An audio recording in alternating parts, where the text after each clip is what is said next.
12 வருஷமா படம் சரியா பண்ணலடா. கூட்டத்தை அப்ப நீங்க வந்து அவரோட ஆக்டிங்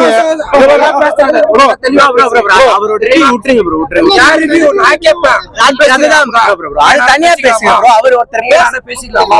நான் படம் பார்க்கல, படம் பார்க்காம நான் ரிவ்யூ பண்ணேனா? நான் பண்ணேனா? அவர் பண்ணாருன்னா அவரை விடுங்க. அவரே சும்மா அவர் நல்லா நடிச்சதான் நேஷனல்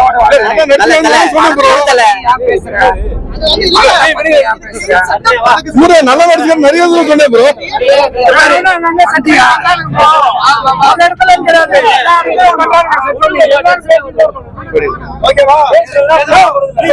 இன்னைக்கு வந்து இல்ல இன்னும் 2 நாள் கழிச்சு வா. சொல்றானுங்க பேசுறா போல அப்படியே சாட்டிஸ்ஃபைட் ஆகலையா? மியா கலிஃபா சன்னி லியோன் வந்தா கூட சாட்டிஸ்ஃபை ஆகும்.